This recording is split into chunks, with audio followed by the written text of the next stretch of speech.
Hello guys, ride out na naman ang Loafers Packing, ang ligaw na pusang gala, at dadayo kami ng pagka-camp dito sa Nagcarlan, Laguna. Nandito kami ngayon sa Service Road, Muntinlupa. Medyo mabigat ang traffic dito sa Alabang. Kasama ko nga pala dito si Clarence at apat kaming magbabike packing ng loafers. Bali magkikita-kita kami ni Kuya Nick at ni Kuya Dudes dito sa Kalawan, Laguna. Dahil nga sobrang init at nagkita na nga kami ni Kuya Nick at ni Kuya Dudes dito sa Kalawan. Kaya naman apat na kami pumapadyak ngayon going to Victoria dito sa Itik. Andito ang daan namin sa may Itik papuntang Nagcarlan, Laguna. Nagtanong na nga kami kay Kuya kung saan may mas malapit na falls dito sa Nagcarlan, Laguna at tinuro nga kami dito sa Biga. Pupunta namin ngayon ang Biga Falls dito sa Nagcarlan, Laguna. Hindi pa namin napupunta nito kaya naman tara at silipin natin ang Biga Falls. Marami palang falls na tinatago. Marami palang magagandang falls dito sa Nagcarlan, Laguna. At isa na dito ang Biga Falls. Hindi ito falls dahil nga tubig lang ito na nakulong na nanggagaling sa tangke ng kanilang iniinom. Kaya naman sulit dito at napakalamig daw ng tubig. Kaya naman samahan nyo kami puntahan ito at silipin. Napakaganda ng daan dito at napakasulit. Kahit matingkad ang init ay talaga namang mapapawaw ka dahil nga presko ang hangin. Narating na nga namin ang entrance ng Biga. At dito nga kami magbabayad. Tapos na nga kami magbayad at nagbayad kami ng halagang 1,000 para sa aming overnight. Apat kami, 1,000 ang binayada namin. Magsisimula lang ang 1,000 namin dito ng alas 5 ng hapon at doon pa lang kami magagayak ng tent kung sakali. At matatapos bukas ng umaga. Pero nagbayad kami dito ng entrance na ang bawat isa ay 20 pesos kaya pumapatak ng 80 pesos kami at nag-additional ulit kami ng 10 peso ang bawat bisikleta at nagkakatumbas ng 40 pesos. Kaya bali ang binayada namin dito ng kabuuan ay 1,120 pesos. Pwede naman iwan ang bisikleta sa labas pero baka mawala kaya naman sinama na namin dito sa ibaba. Dahil nga overnight kami pero kung pang umaga lang ay pwede naman iwan dahil nga may bantay. Dahil safe naman iwan ang mga bisikleta dito. Kaya dinala namin ay dito ang tulog namin at bukas pa kami uuwi.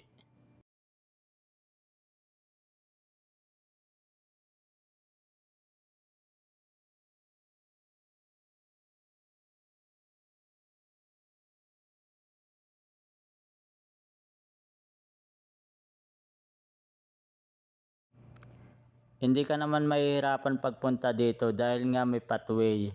Maganda ang daan pero tingnan natin kung anong mayroon dito sa ibaba. Pero baka hindi na ako makapag-video dahil nga lubat na yung camera ko. Kung di natin makunan ay malas natin pero kung makunan natin ay swerte natin. Dahil nga malapit na mamatay ang ating camera. Nakakalungkot isipin na pabalik na pala kami. Hindi kami matutuloy dito sa aming pagka-camp dito sa Biga. Dahil nga wala kaming pagpipistuhan ng aming mga tent at walang pagpipistuhan ng aming mga bisikleta. Wala palang campsite dito. Day tour lang palang mayroon dito. Umaga lang pala mas maganda dito. May mga cottage naman sila kaya lang di naman kami pwede sa cottage dahil nga mga nakatent kami. Kinausap na nga namin dito yung bantay para bawiin namin yung bayad at kami nga ay lilipat na ng pagkakampingan. Hahanap nga pala kami dito ng pagkakampingan sa Nagcarlan. Marami naman ditong falls kaya naman marami kaming pagpipilian. Masyado pa naman maaga dahil alas 12 pa lang ng tanghali. Itinawag na nga ng bantay doon sa entrance at alam na din nila na pabalik na kami at kukunin namin yung bayad. Pumayag naman sila. Maganda sana dito kung may campsite. Maganda yung tubig at napakalinaw at malalim.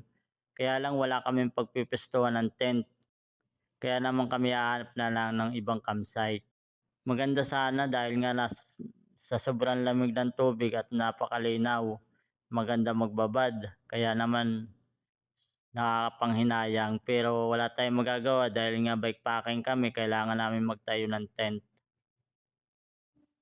Binalikan nga namin itong ilog ni Badiday at ito'y dinaanan namin kanina kaya lang hindi namin nasilip. Kaya naman binalikan namin at nandito na kami sa loob. Napakalawak pala ng area na to. Napakaganda ng place at nilapitan kami ni ate. At tinanong na nga namin kung magkano ang bayad at kung saan yung ilog at tinuro naman sa amin. At bukas na nga daw kami magbabayad sa aming pag-alis. At bahala na daw kami dito kung saan namin gusto magtayo ng tent dahil nga napakalawak at napakaganda ng place nila. Ay kami na ang bahala.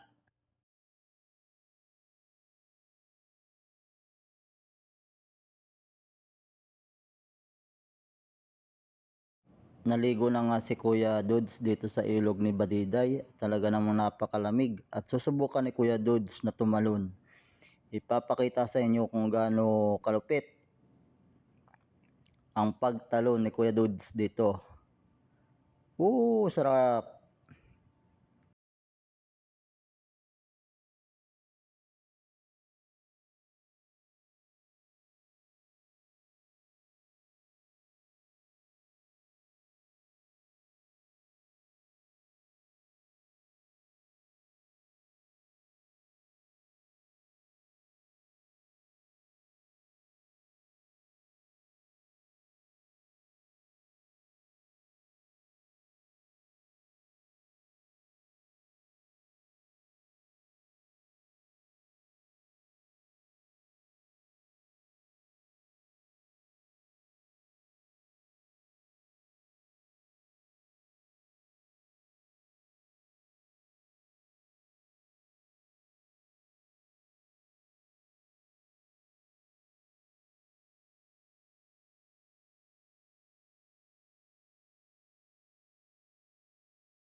Nagkabit na nga kami dito ng tent dito sa gilid lang ng sapa or ilog na tinatawag nila dito.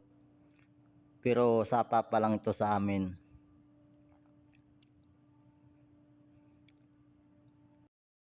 Sumapit na nga ang gabi at oras na para kami ay mangilaw. Ito ang itsura ng gabi dito sa ilog ni Badiday. Napakalupit, napakadilim.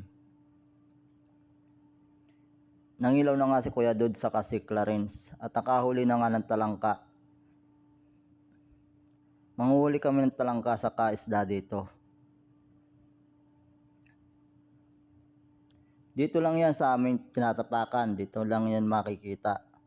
Dahil nga may mga kanin kami pinain, naglalabasan na yung mga talangka. At bukas ay aming itong uulamin. Habang kami nangingilaw ay may nagtatagay naman. Tagay ng kaunti sila, hindi ako nagiinom. At ito ang huli namin na talangka, medyo marami na. Ipiprito namin ito ng malutong para walang tapon. Kahit sipit at galamay ay hindi natin tatapon, kakainin natin. Nakahuli din kami dito ng maliliit na isda. Ang masarap dito sa isda na to ay yung malutong na pinirito.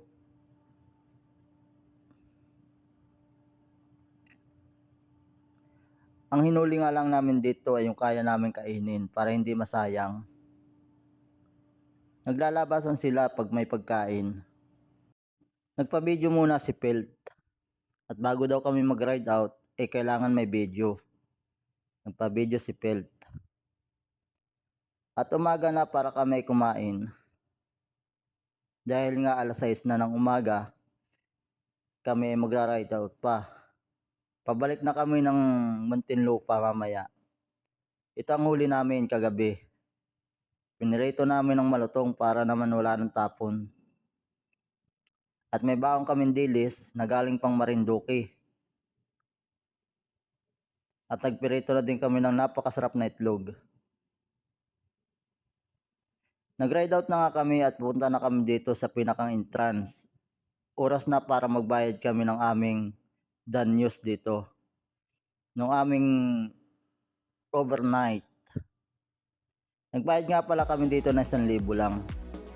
Lahat na yun nakasama na entrance. Pumapadyak na nga kami dito, papunta na kami ng Itik.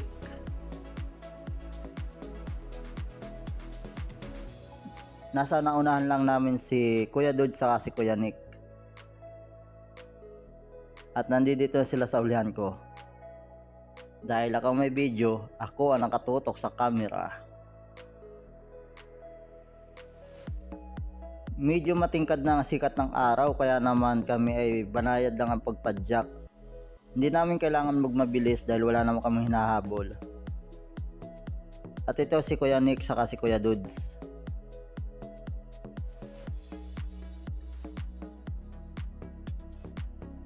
Sakop pa rin ito na Nagkarlan, Laguna. Pero palabas kami dito sa Itik, sa Victoria.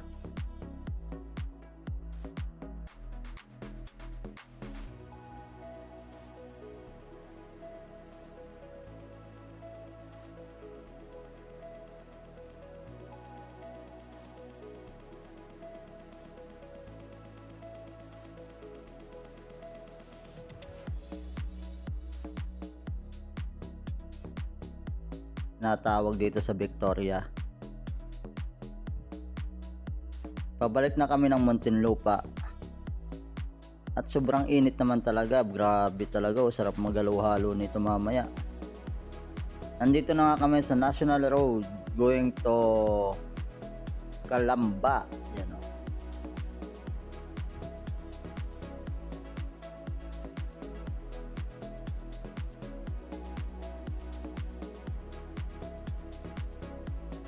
Mikos-mikos lang ang aming pagpadyak dahil nga inabutan na din kami ng traffic dito kanina.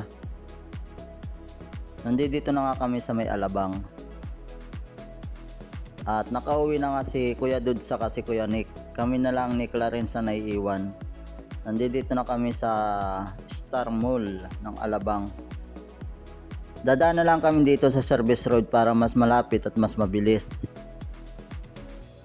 Hello guys, hanggang dito na lang ang video natin at malapit na tayo sa Sweetie Home dito sa Barangay Buli. And then bye bye.